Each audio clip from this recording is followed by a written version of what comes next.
평신도 사역자라면 마땅히 부르심에 합당한 삶을 살아야 합니다. 교회 생활뿐 아니라 가정 생활, 그리고 일터 생활에서도 평신도 사역자답게 사명에 살아야 합니다. 그동안 평신도 사역자의 교회 생활에 대해서 6번 말씀을 드렸고요. 가정 생활에 대해서 3번 말씀을 드렸습니다. 오늘은 부르심에 합당한 삶의 10번째 시간, 경건한 일터, 오늘 설교 제목을 보겠습니다. 부르심에 합당한 삶 10번째 경건한 일터에 대해서 말씀을 드리겠습니다. 평신도 사역자는 우리의 일터를 경건한 일터로 만들어야 합니다. 일터에 영성이 필요하다는 말씀입니다. 과거에는 경건한 일터를 만든다는 그런 목적하에 직장 안에 신우회를 조직하기도 했습니다. 그리고 예배를 드리기도 하고 직장에서요. 또 성경 공부를 진행하기도 하고 믿는 사람들끼리 교제도 나누기까지 했습니다. 바울은 오늘 본문에서 경건한 일터를 만들기 위해서 뭐라고 교훈하고 있을까요? 창세기 3장에 보면 아담과 하와가 범죄한 기록이 나옵니다. 선악과를 따먹고 범죄했던 아담 하와에게 하나님께서 나타나셔서 말씀을 하십니다. 창세기 3장 17절 그리고 19절, 내가 내 아내의 말을 듣고 내가 내게 먹지 말라 한 나무의 열매를 먹었은즉 땅은 너로 말미암아 저주를 받고 너는 내 평생에 수고하여야 그 소산을 먹으리라. 내가 흙으로 돌아갈 때까지 얼굴에 땀을 흘려야 먹을 것을 먹으리니 내가 그것에서 취함을 입었음이라. 하나님께서 아담에게 하신 이 말씀에 근거해서 사람들은 이렇게 말합니다. 노동 혹은 일은 범죄의 결과다. 이렇게 주장하는 사람들이 있습니다.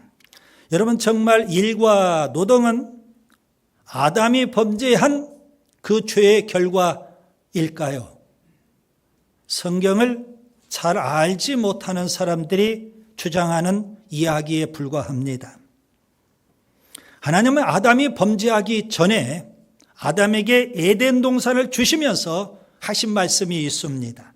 창세기 2장 15절, 여호와 하나님이 그 사람을 이끌어 에덴 동산에 두어 그것을 경작하며 지키게 하시니라.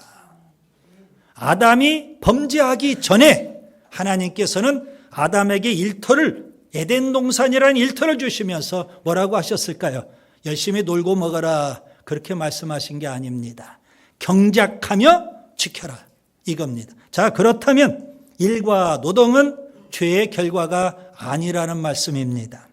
아마도 아담이 일과 노동을 싫어해서 에덴 동산에서 먹고 마시고 놀기만 했다면 에덴 동산은 아주 엉망이 되고 말았을 겁니다. 여러분, 일과 노동은 피조물로서, 사람으로서 마땅한 도리입니다. 죄의 결과로 그렇게 여기면 안 되는 겁니다.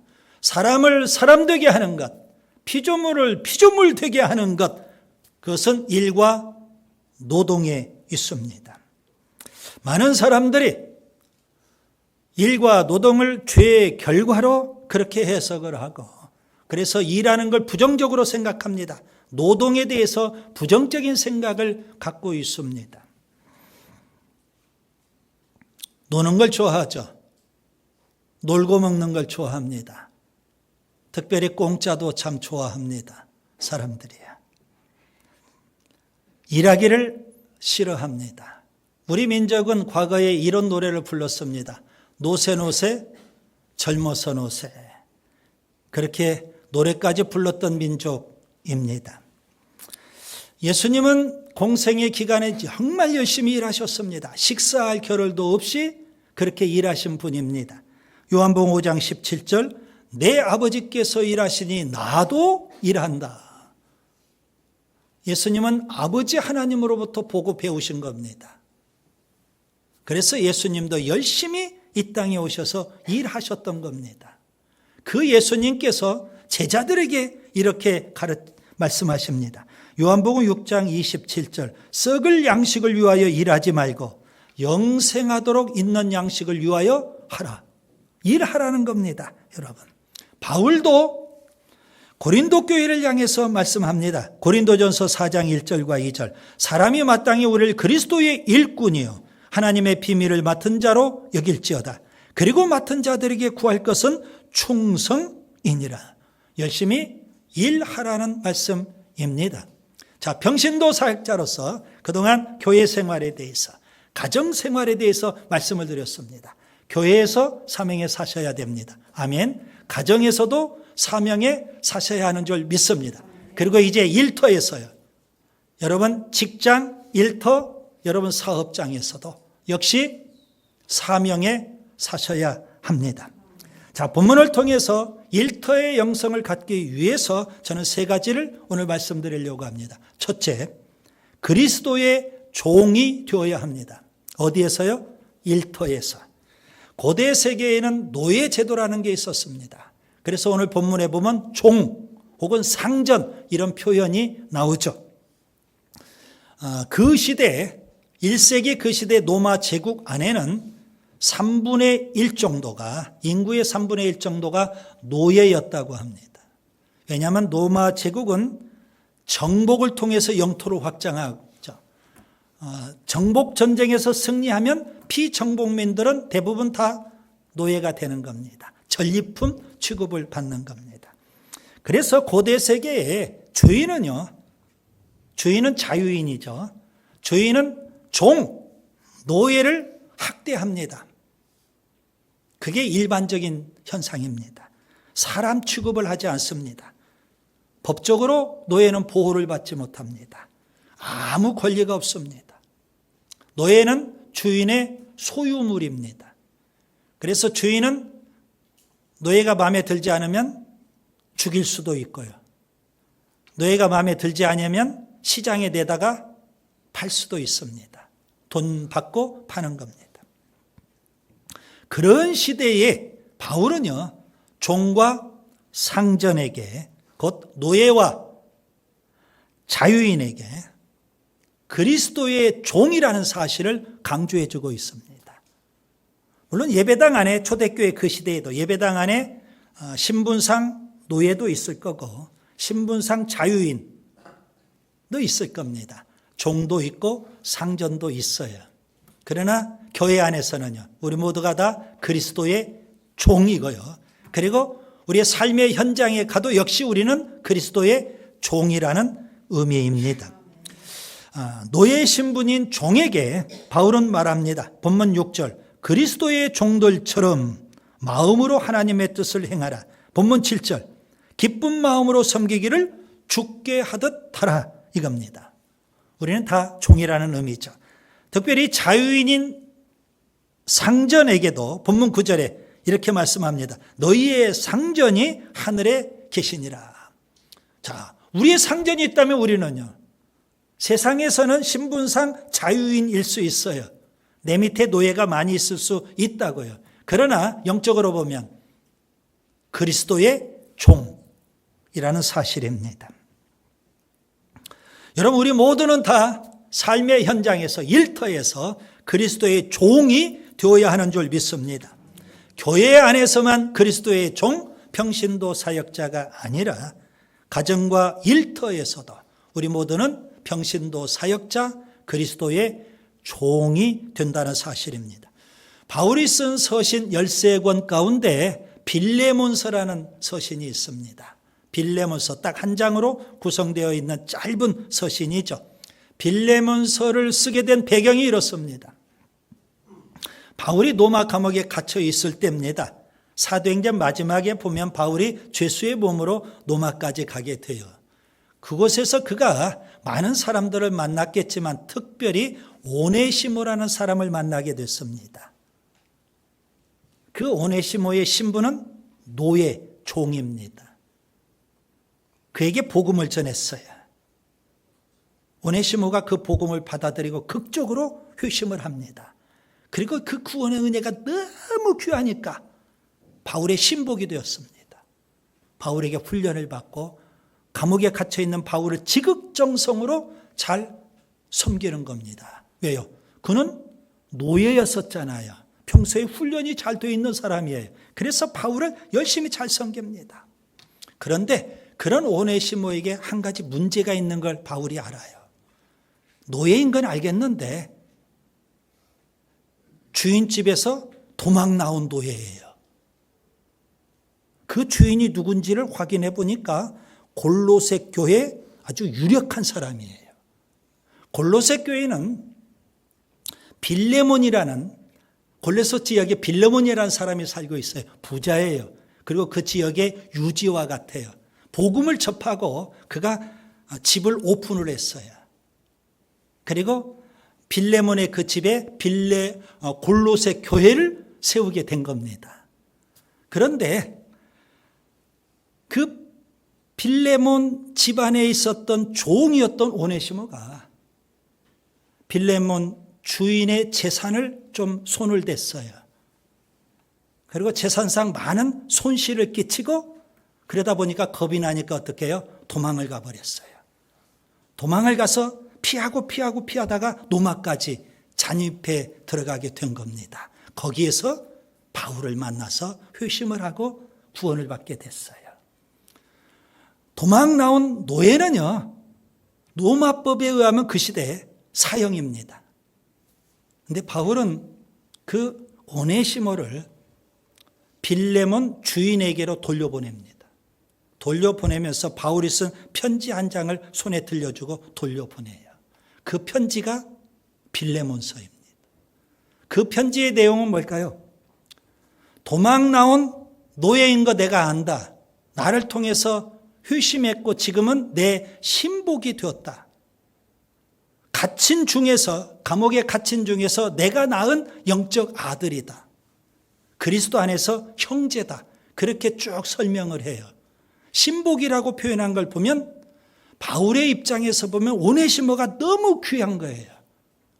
바울을 잘 옆에서 도와줄 수 있는 사람 너무 귀해요. 그럼에도 불구하고 도망 나온 종이고 주인에게 경제적 물질적 손해를 끼쳤으니까 내가 돌려보내겠다. 그런데 형제로 여겨라. 다 용서해주고 형제로 여겨라. 너에게 물질적 손해를 끼친 것에 대해서는 내가 대신 갚아주겠다. 그랬어요. 성경에는 거기까지만 나와요. 그런데 기독교 전승에 의하면 빌레몬은 오네시모를 바울이 한 말처럼 형제로 여겼어요. 그리고 오네시모가 잘못 저지른 거 모든 걸 다 용서해 줬어요. 그리고 같이 골로새 교회에서 신앙생활을 해요. 너무 신앙생활을 잘하니까 그가 훗날 뭐가 됐을까요? 에베소 교회 감독이 됐어요. 영적 지도자가 돼요. 빌레몬은 골로새 교회 영적 지도자가 됐어요. 그리고 로마 제국 네로 황제의 엄청난 박해 때 그 두 사람이 순교를 해요. 한날 한시에 동시에 순교의 동반자가 돼요. 우리 모두는 다 그리스도의 종입니다. 평신도 사역자입니다. 저는 목회자 사역자, 여러분은 평신도 사역자. 직장과 일터와 사업장에서 여러분 서로 직책과 직급이 다를 수 있어요. 어떤 분은 사장이에요. 어떤 분은 같은 직장의 종업원이에요. 어떤 분은 사업주일 수 있어요. 어떤 분은 그 사업장의 노동자일 수 있다고요. 한 교회를 같이 섬길 수 있거든요. 세상에서는 직책과 직급이 서로 다를지라도 우리는 그리스도의 종이에요. 그래서 여러분, 평신도 사역자로서 일터의 영성이 중요한데 첫 번째, 우리는 그리스도의 종이다. 여러분, 그리스도의 종으로 사시기를 바랍니다. 평신도 사역자로 사실 수 있기를 바랍니다. 둘째, 그리스도에게 하듯 일해야 합니다. 여러분, 종의 사명은 뭘까요? 일하는 데 있습니다. 사명에 살아야 됩니다. 일하지 아니하면 종이 아닙니다. 그리스도의 종으로서 우리가 일터에 있어요. 그러면 열심히 뭐 해야 될까요? 일해야 되는 거예요. 마태복음 25장에 예수님은 달란트 비유를 말씀하십니다. 3명의 종을 불러서 1달란트를 맡겨요. 또 한 명에는 2달란트, 또 한 명에 5달란트를 맡겨요. 그리고 주인은 멀리 여행을 떠났어요. 그리고 돌아와서 그 3명의 종을 불러서 결산을 해요. 2달란트와 5달란트 받은 자는 정말 열심히 일했어요. 그래서 100% 이윤을 남겨요. 1달란트 받은 자는 주인이 없기 때문에 놀고 먹었어요. 주인은 100% 이윤을 남긴 2달란트 받은 자, 5달란트 받은 자에게 뭐라고 하실까요?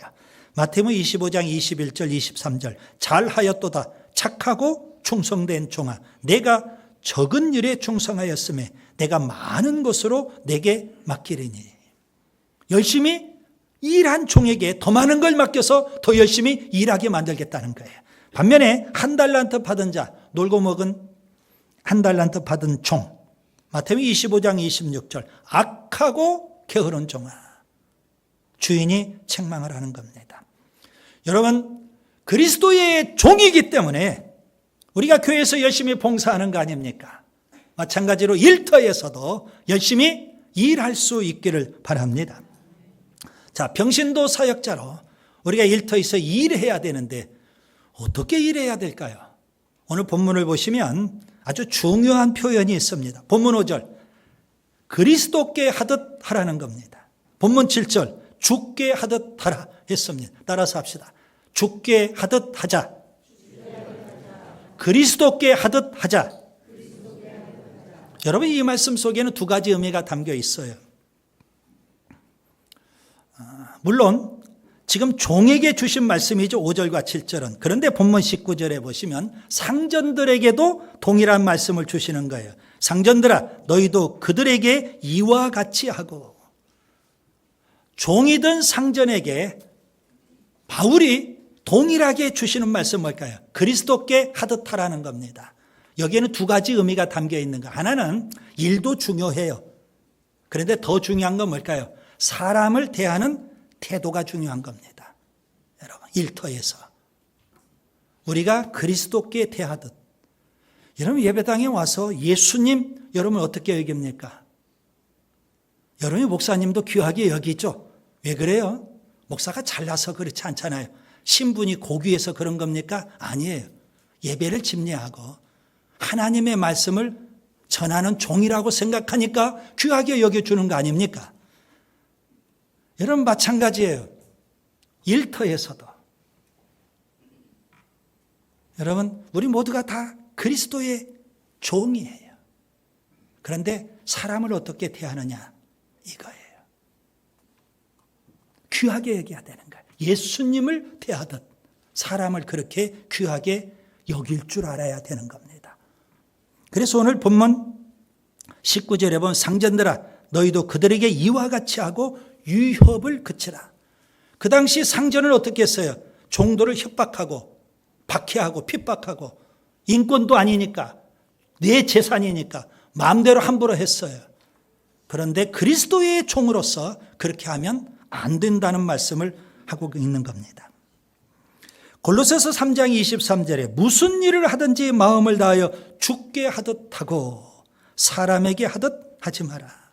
그래서 사람을 대하는 태도가 먼저 달라져야 되는 거예요. 예수님을 대하듯 아니면 목사님을 대하듯 최소한 눈에 보이는 목사님을 여러분 교회 안에서는 귀하게 여긴다고 하니까 우리가 예수님을 대하듯 그렇게 사람을 대할 줄 알아야 되고요. 교회 안에서도 목사님을 대하듯 우리 다음 세대 학생들, 청년들도 대할 줄 알아야 되고 초신자도 그렇게 대해야 되는 거예요. 우리 모두가 다 뭐라고요? 소중하고 귀하거든요. 그래서 사람을 대하는 태도가 중요해요. 목사가 성도들을 우습게 여기고 함부로 대한다고 해보세요. 순장이 순원들을 함부로 대해요? 장로님이 성도들을 함부로 대하는 거 있을 수 없잖아요. 다 소중하고 귀하게 여겨야 돼요. 마치 누구를 대하듯? 예수님을 대하듯. 마태복음 25장에 양과 염소의 비유가 있습니다. 주님의 심판대 앞에 가면 주님이 두 부류로 사람을 나눌 거예요. 예수 믿는다고 하는 사람을 두 부류로 나눌 겁니다. 한 부류는 양의 부류에 속한 사람, 한 부류는 염소의 부류에 속한 사람. 양의 부류에 속한 사람은 어떤 사람일까요? 소자, 작은 자, 별 볼 일 없는 자를 예수님 대하듯 그렇게 귀하게 여겼다는 겁니다. 반면에 염소의 부류에 속한 사람은 별 볼 일 없는 사람, 별 볼 일 없는 사람으로 취급을 해버렸어요. 그 차이예요. 그래서 사람을 어떻게 대하느냐가 중요하고요. 그 다음에 두 번째로 또 중요한 건 뭘까요? 일입니다. 종이니까 일해야 되잖아요. 어떻게 일해야 될까요? 본문 5절에 보시면 그리스도께 하듯 성실한 마음으로 육체의 상전들에게 순종하라는 겁니다. 본문 6절 눈가림만 하여 사람을 기쁘게 하는 자처럼 하지 말라고 했습니다. 7절에 기쁜 마음으로 섬기기를 주께 하듯 하고 사람들에게 하듯 하지 말라는 것입니다. 그렇습니다. 여러분, 평신도 사역자는 모든 사람을 다 소중하고 귀하게 여길 뿐만 아니라 또 열심히 일하는 사람입니다. 마지못해서 일하거나 강요에 의해서 억지로 일하거나 일하기 싫어서 대충 일하거나 윗사람 눈치를 봐가면서 적당히 일하거나 그럴 수 없는 겁니다. 사람을 대할 때 예수님을 대하듯 하고 일을 할 때 예수님께 봉사하듯 그렇게 일해야 되는 겁니다. 자, 오늘 저는 두 번째 그리스도께 하듯 사람을 대하자. 그리고 그리스도께 우리가 봉사하듯 그렇게 열심히 일하자. 이 말씀을 드려요. 그 다음에 셋째, 일하는 대로 주님께서 복을 주십니다. 본문 8절을 보시면 이는 각 사람이 무슨 선을 행하든지 종이나 자유인이나 주께로부터 그대로 받을 줄을 알미니라. 하나님의 중요한 법칙 가운데 하나가 이겁니다. 농부의 법칙이라고 하죠. 흔히 심은 대로 거둔다 이겁니다. 밭을 심으면 밭을 수확하는 거예요. 콩을 심으면 콩을 수확하는 거라고요. 많이 심으면 많이 수확해요. 적게 심으면 적게 수확하는 것이 당연한 거예요. 선을 심으면 복을 거두고 악을 심으면 저주를 거두는 거예요. 순종을 심으면 복을 받고 불순종을 심으면 저주를 받는 거예요. 육체를 위하여 심으면 육체로부터 썩어진 것을 거두고 성령을 위하여 심으면 성령으로부터 영생을 거두는 거예요. 갈라디아서 6장 7절 스스로 속이지 말라. 하나님은 업심여김을 받지 아니하시나니 사람이 무엇으로 심든지 그대로 거두리라. 여러분 심지도 않았는데 거두려고만 해요. 그런 마음이 여러분에게도 있죠. 일하기 싫어하는데 거두려고만 해요. 그런 마음이 여러분에게도 있죠. 심지도 않았는데 거두려고 하는 것은 일종의 도둑놈 심보입니다. 일은 싫어하면서 거두려고만 하는 그 심보는 놀부 심보입니다. 하나님은 행한 대로 보응하셔요. 심은 대로 거두는 거예요. 로마서 2장 9절과 10절 악을 행하는 각 사람의 영에는 환난과 공고가 있으리니 먼저는 유대인에게요 그리고 헬라인에게며 선을 행하는 각 사람에게는 영광과 존귀와 평강이 있으리니 먼저는 유대인에게요 그리고 헬라인에게라. 왜 이런 일이 벌어질까요? 바울은 말씀합니다. 로마서 2장 11절 이는 하나님께서 외모로 사람을 취하지 아니하심이라. 하나님께서 유대인 하나님의 백성이라고 더 이쁘다고 좋은 것만 듬뿍 주고 헬라인 이방인 밉다고 나쁜 것만 주시고 그런 분이 아니라는 겁니다. 하나님은 외모로 사람을 취하지 않으셔요. 오늘 본문에 적용해 보세요. 하나님은 종이라고 해서 신분이 별 볼 일 없다고 해서 별 볼 일 없는 것만 주시고 신분이 상전 자유인이라고 해서 많은 걸 듬뿍 주시고 그런 분이 아니에요. 심은 대로 거두는 거예요. 학생이 공부는 싫어해요. 그런데 성적은 좋게 받기를 원하거든요. 공부는 별로 안 하고 좋은 대학 가기를 원하거든요. 그게 바로 도둑놈 심부고 놀부 심보예요. 여러분, 일터에서 우리가 그러면 안 되는 겁니다. 이런 말이 있습니다. 나쁜 습관을 심고 좋은 인품을 얻지 못하고 시기와 증오를 심고 사랑과 우정을 거두지 못하고 악한 생각을 심고 정결한 생활을 영위하지 못하고 인색함을 심고 풍성한 삶을 누리지 못하고 욕심과 이기심을 심고 마음의 풍요를 거두지 못하고 비난과 거짓말을 심고 칭찬과 진실을 거두지 못하고 게으름과 핑계를 심고 넉넉함과 만족을 거두지 못하고 세상적인 것을 심고 하늘에 속한 것을 거두지 못한다. 우리 모두는 다 복받기를 원합니다. 그렇다면 복받을 그릇이 될 수 있기를 바랍니다. 그 복받을 그릇이 뭘까요? 사람을 대하는 태도와 그가 일터에서 얼마나 열심히 일하느냐, 거기에 달려있는 겁니다. 예수님 대하듯 사람을 귀하게 여기세요. 일터에서. 그리고요, 일터에서 누가 보든 안 하든 열심히 성실하게 주님께 하듯 그렇게 일할 수 있기를 바랍니다. 오늘 본문 6절에 보시면 일터에서 하나님의 뜻을 행하라 그랬어요. 본문 5절과 7절에 보면 죽게 하듯 일하라 말씀하고 있어요. 그래서 여러분, 일터에서 열심히 일함으로 하나님이 주신 복을 누리는 축복의 모델이 되시고 또 축복의 통로가 될 수 있기를 바랍니다. 요셉을 보세요. 그는 형들의 미움을 받고 노예로 팔려갔어요. 애굽의 보디발 집안에서 총무로 노예로 일하고 있는데 보디발 아내의 억울한 누명을 뒤집어 써서 또 감옥에 갇히기도 했어요. 요셉은 참 억울하잖아요. 형들로 미움을 받아서 노예가 되고요. 또 보디발 주인집 안주인의 미움을 받아서 감옥에도 가게 되고. 그런데 하나님은 그를 축복의 모델과 축복의 통로로 삼으십니다. 애굽의 총리로 삼으시고 그를 통해서 보디발의 집안이 복받게 하실 뿐 아니라 애굽의 모든 사람들이 복을 받고요. 심지어 집안 복을 받게 해주셨어요. 뭐가 맞지 않죠? 형들의 미움을 받았는데 왜 그들이 요셉을 통해서 복을 받습니까? 보디발 아내로부터 억울한 누명을 뒤집어 썼는데 왜 보디발 집안이 요셉을 통해서 복이 임합니까? 그런데 하나님은 축복의 모델로 세우시거든요. 여러분, 이제 말씀을 정리합니다. 예수님을 믿으면 구원받습니다. 하나님의 자녀가 되고 교회 공동체의 지체가 되는 겁니다. 부르심에 합당한 삶을 살아야 됩니다. 교회 생활도 가정 생활도 오늘 일터의 삶도 직장, 일터, 사업장에서도 어떻게 살아야 될까요? 여러분은 그리스도의 종이십니다. 그리고 그리스도께 하듯 하셔야 됩니다. 사람을 예수님 대하듯 하시고 그리고 사람이 보든 말든 성실하게 열심히 기쁜 마음으로 차원에서 일하셔야 합니다. 그런 우리들에게 하나님은 반드시 복을 주시고 축복의 모델이 되게 하시는 줄 믿습니다. 기도합니다.